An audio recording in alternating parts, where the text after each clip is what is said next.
Amboim-pionan'ireo délégation avy eo anivon'ny ministerany serasera sy ny kolotsainany eto amin'ny renivohiparitry ny Menabe izay toerana ankalazana ny hetsika amin'ny fahalalahany asa fanaovan-gazety.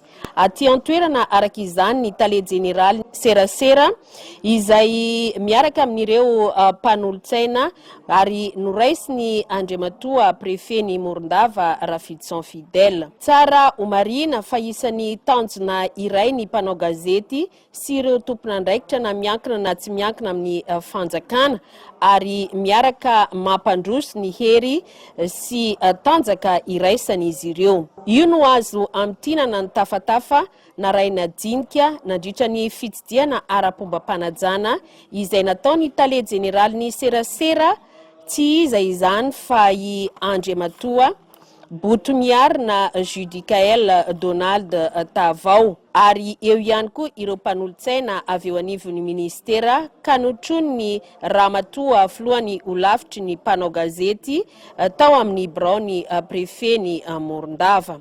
Nampahafantariny andriamatoa tale jeneraly ny serasera nandritra izany fa malalaka ny asa fanaovan-gazety ary mahavelom-bolo ny fiaraha-miasa ny tompon'andraikitra eto Menabe amin'ny mpanao gazety raha apetraka ho fitaratra ka alaina tahaka ny asa ataony mpanao gazety sy ireo tompon'andraikitra izay tarihiny prefet ny Morondava. Miara-miasa amin'ny mpanao gazety ihany koa ny fitondram-panjakana ho hiatrany izy hitantaratra eto Menabe izany.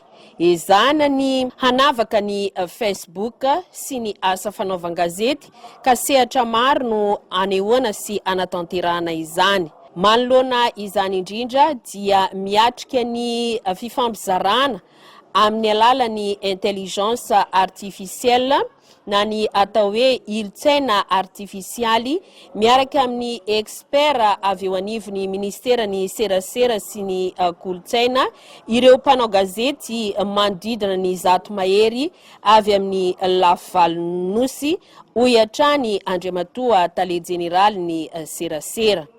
Efa voaporofo izany ary tamin'ny alalan'ny fionany OMC teto Morondava ihany koa manoloana ireo mpanao gazety.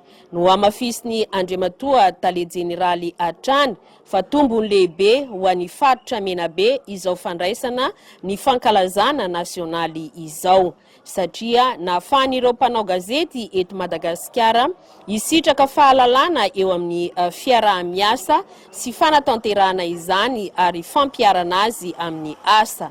Nanamafy ihany koa ny filohany olavitry ny mpanao gazety fa vonina hanoro sy hanabe ho fanamafisana ireo efa vita indrindra amin'izao fotoana ifarana ny feptaona fiasany braony OGM amin'ny volana oktobra taona 2024 izao. Nanamafy ihany koa ny prefet ny Morondava nandritra izao fionana tamin'ny andriamatoa tale jeneraly ny serasera izao fa eo hatrany ao anatiny izay fifanampiana ny asa fanaovan-gazety ho fanamafisana ny fampandrosoana ny Madagasikara indrindra fa ny eto Morondava.